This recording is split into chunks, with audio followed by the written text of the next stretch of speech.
sick, and we're starting to see more research being undertaken.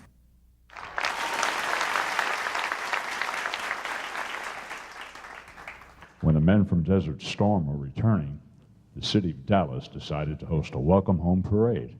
They called Ross for help, and he made it happen. And as a side note, when he asked the Desert Storm troops what they thought about including the Vietnam vets in the parade, the Desert Storm troops told him absolutely yes, but only if the Vietnam vets marched first in front of them. They said to Ross, "We fought a 100-hour war. They fought a much longer, tougher war. We will march behind them." Yes, indeed. Soldiers, sailors, airmen, and countless others in the need are helped in big ways and small by this man, whose heart knows no limits. Wherever American servicemen and women are in harm's way, he's right there to lend a helping hand. His brilliance in business has allowed him to help others, and that's just what he does. Military men and women hold a special place in his heart. The guy's the real deal, and an inspiration to all of us. We could spend the next 3 hours up here telling stories about the good things Ross Perot has done for others, but instead of talking about it, let's watch just one more movie. In 1969, up till 1969, probably in September 1969, POWs were not known by the general public. Government policy was, you will not talk about them. Even the wives and the families couldn't talk about them. One day, my son, Richard, and I went to Mr. Perot's office. Shortly after that, he announced that he was going to embark upon a public campaign to draw attention to the men who were missing or captured in Southeast Asia. And Ross, I think, realized by November that he wanted to take this issue and essentially try the North Vietnamese in a court of world opinion. Richard Nixon had a new policy that he was announcing called Vietnamization. And this is where the fighting was going to be turned over to the South Vietnamese. I think Ross at that time realized that the POW issue was one that was going to have to be addressed, mainly because Vietnamization is going to make these guys in prison a lot longer, because the war was going to last a lot longer. He, in working with the White House, set up a group called United We Stand. One of our objectives of this whole thing was to separate the war issue from the POW issue. It had to be a humanitarian thing. So we never took any stand on the war itself. That Christmas, December of '69, we put together the trip and tried to fly 30 tons of cargo into Hanoi. Well, to my best belief, we were getting it over the loudspeaker, which played nearly 24 hours a day with communist propaganda, and they were talking about some business tycoon that wanted to try to get into their country and make contact with the POWs. So the announcer, whose name was Tazoom, came up on the radio and was complaining about Ross Pirate had done something or another. So naturally, they denounced that. Anything that would have made our life any better or happier was, that was out of the question. I never knew the full story until later, how he lost millions during the time he was on these planes trying to bring medicine into us. It's been overwhelming to try to grasp the magnitude of what one individual can do in this world. Ross, your commitment and your service to this nation is an example for everybody. The uncommon richness in his service he attributes to the love, support, and encouragement of his parents and family. Ever the zealous Eagle Scout, president of the Student Council, and later class president, chairman of the Honor Committee, and battalion commander at the U.S. Naval Academy. Founder of 2 successful technology service organizations, which continue to operate today.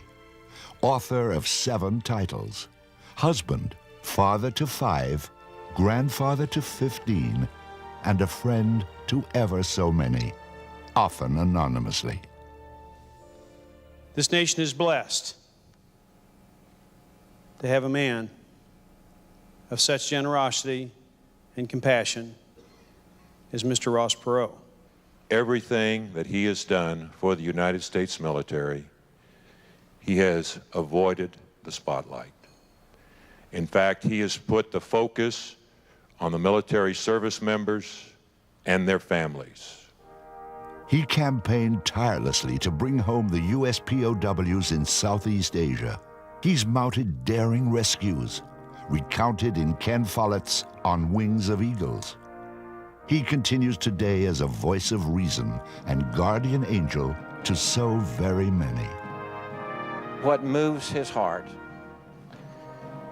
is that he has a deep understanding of the sacrifices that the men and women make who serve this nation.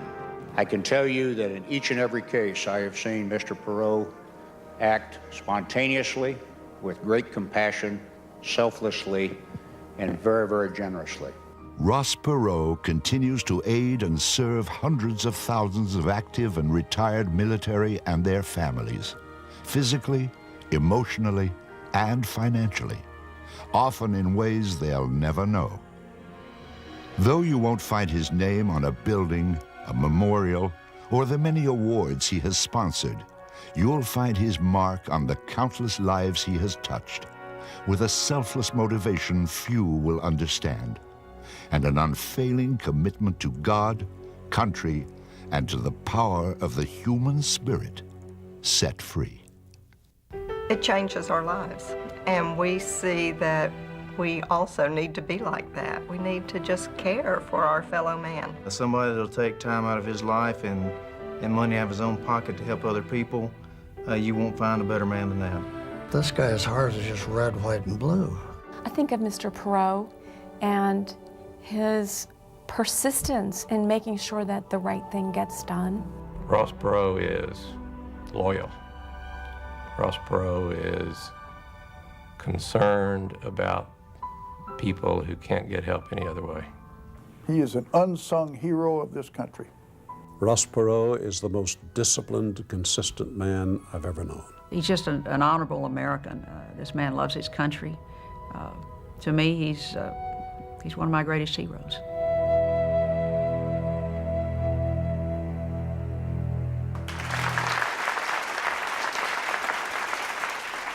I know that Ross doesn't like this stuff, but I'll tell you, ladies and gentlemen, there is simply no one more deserving this evening of your recognition.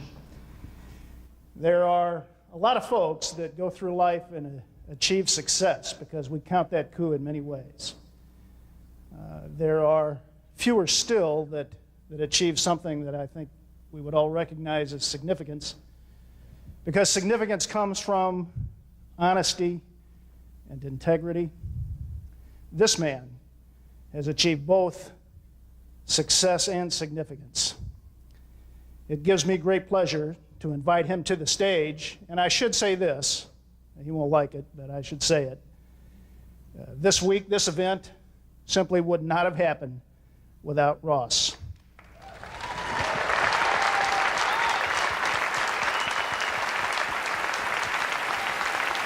One of the most honorable men in America, a true American patriot, to receive the American Spirit Grand Award, Mr. H. Ross Perot. Sir, God bless you. Thank you very much. Thank you very much.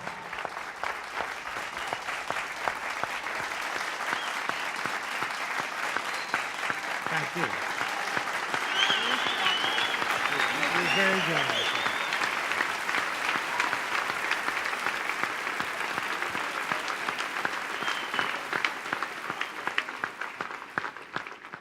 Abraham Lincoln said, "Any nation that does not properly honor its heroes will not long endure." Tonight, our whole goal is to properly honor every single hero and every single person that served in combat in the Vietnam War. We are overdue, but we want to make sure we get it done and done right. And I don't think anybody could have done it better than the team that put this whole week on. Do you?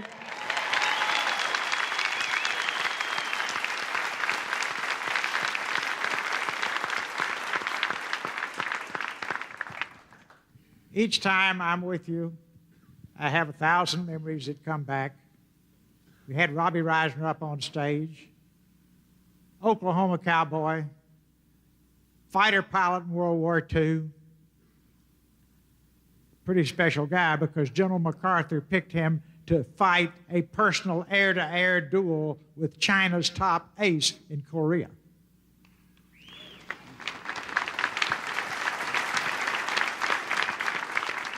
Robbie met him in the air on schedule. He realized that Robbie, had more fuel than China's top ace, and Robbie, came up with a very creative plan that he had not cleared with General MacArthur. And that is, fight him defensively till he has to start back over the Yalu River because he's running out of fuel. So Robbie just played tricks with him and what have you, and then finally the guy started home. Robbie followed him across the Yalu River. 100 MiGs could greet you warmly there. That didn't happen. He followed him up to his own base. This was his master plan. And he thought the ultimate loss of face to the Chinese top ace would be to shoot him down over his own base. And that's exactly what he did.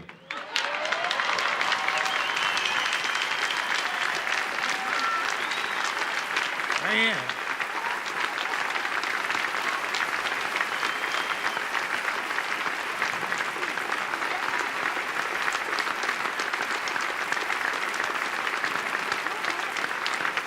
Now, it ain't over yet.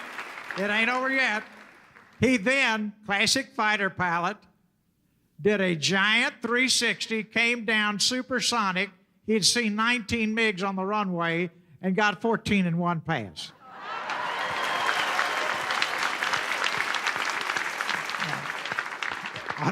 Unfortunately, that doesn't count toward being an ace, but he was already an ace, so that was taken care of.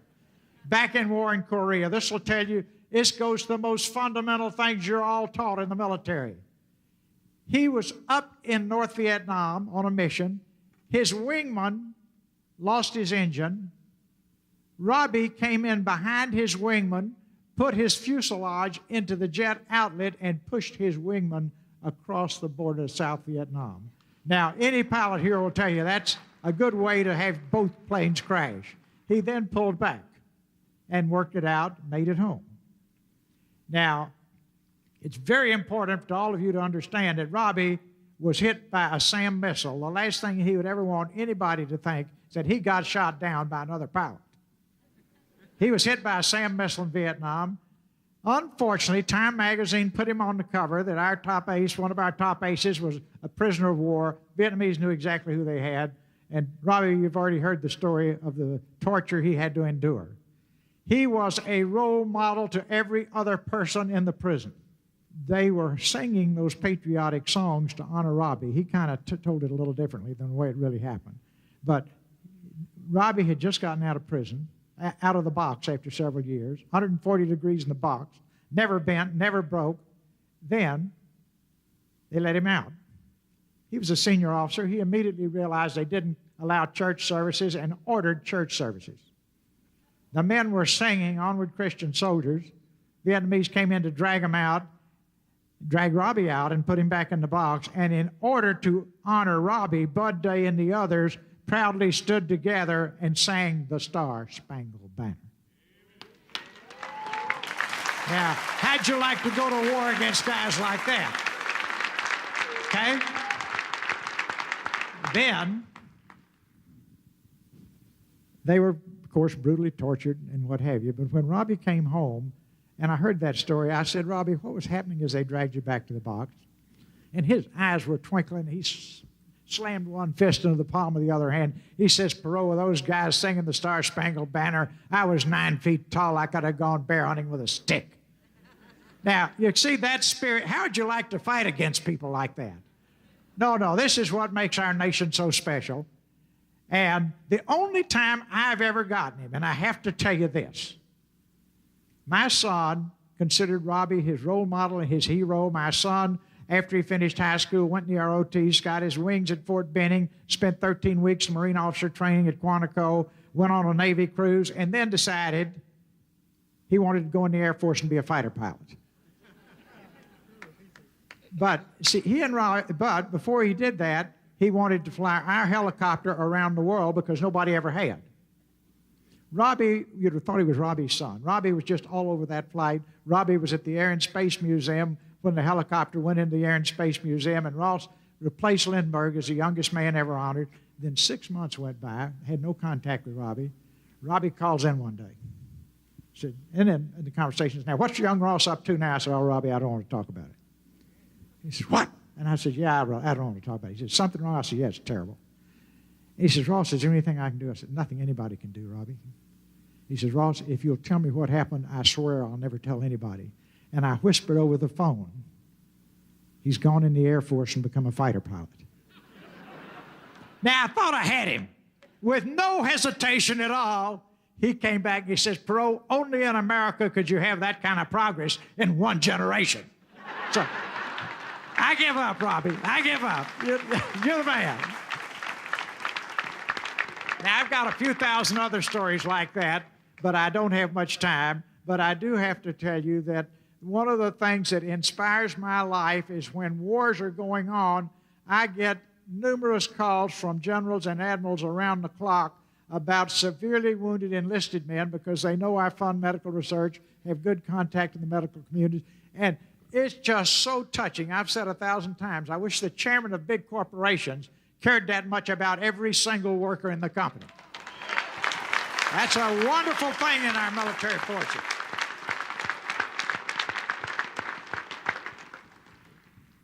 Now, one of my favorite stories, and the war was going on in Desert Storm. A sergeant from Pennsylvania was severely wounded and had 72 hours to live.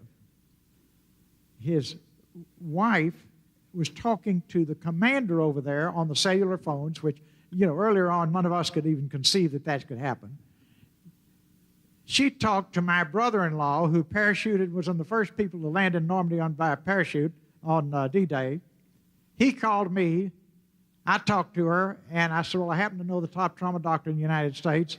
I'll get him on the phones, and then I want you to brief him, and then I want you to connect him with Commander Wallace, because she was talking to him over the phone all the time. Make a long story short, Dr. Weigelt was home. He did it.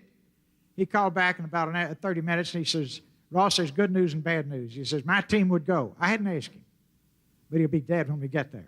He says, but there are 3 genius doctors called up in the reserves. You get all 3 in the room with him, he'll make it.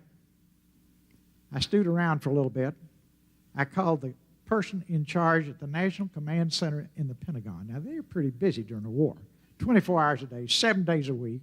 You wouldn't think they'd have a lot of time to spend on a single wounded sergeant. I got Admiral Robertson on the phone. I'll never forget, he just listened. And when I finished with all the details, because, see, Dr. Weigelt told me there are 3 genius reserves called up. You find all 3, get them in the room, they'll save his life. And here are their names, Perot. He gave me that, but he didn't know what branch of the service they were in. So I laid that in front of Admiral Robertson. I said, you think there's any way we could find these people? He says, don't worry, Ross, we'll take care of it. 3 hours later, we get a call back from Commander Wallace saying, he's stable, he'll survive. He's back at work in Greensburg, Pennsylvania, walking with a small limp. But the end of the story, and I have to tell this or the Marine Corps will shoot me, guess who they sent out to find the 3 genius doctors in the middle of a war that we didn't know what branch of the service they were in? A Marine general. He found them. They got there and saved the sergeant. Now, wouldn't we be a great country if we were all that committed to one another the way they are in the military?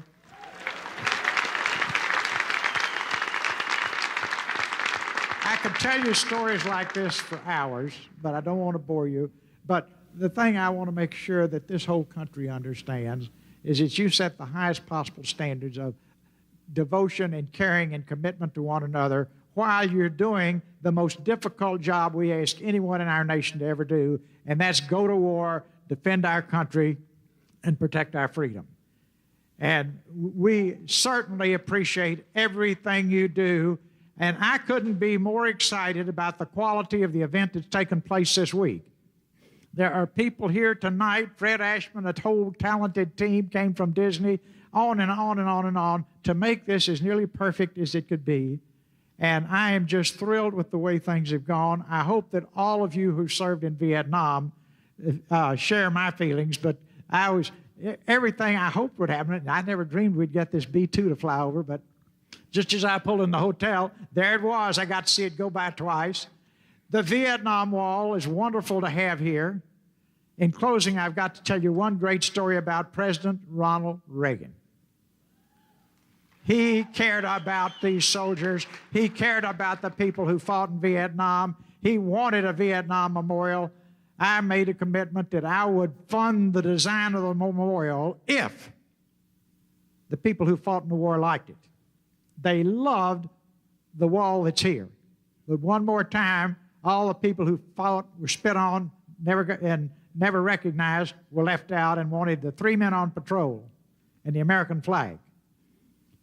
It took 4 nasty, dirty years. I was getting nowhere. But then I talked to Ronald Reagan about it. He called this group of bureaucrats into his office. He was a charming guy that you all saw, and asked each one of them to tell them all about the job they were doing and so on and so forth, and how much he appreciated their work, and did they like their jobs? And then, oh, Mr. President, we love our jobs. And then the hard Reagan, he says, you want to keep your blank, blank, blank job? They got froze. He says, put the Vietnam Memorial up there with the 3 men on patrol, the American flag, and the wall. That's the end of this conversation. And that's how it got there. So one tower time, one dedicated patriot can make a difference, and that was Ronald Reagan. So every time you look at that, think of him. Well, God bless you all. Keep up your great work. And as long as we have people like you, we'll have a bright future in our country, and particularly you. Now then, I'd like to ask all these young people who fought in this war, come up on stage, would you? Come on up stage. Just take me a minute. I can tell you this, I'd hate to be on the other side. God bless you. What a team. Okay. We're not going to wait 30 years to recognize these guys, right? All right, we're going to, actually, it's an old British tradition. It's called 3 cheers. I will say hip, hip. You say hurrah, hooray. And then, but I say hip, hip louder. You say hooray louder. And then the last time you just lift the ceiling. Got it? Okay, here we go. Hip, hip. Hip, hip! Hip, hip! God bless you all, and thank you very much.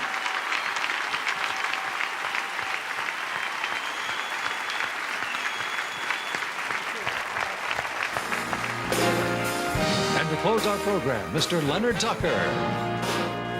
Oh, beautiful for spacious skies, for amber waves of grain,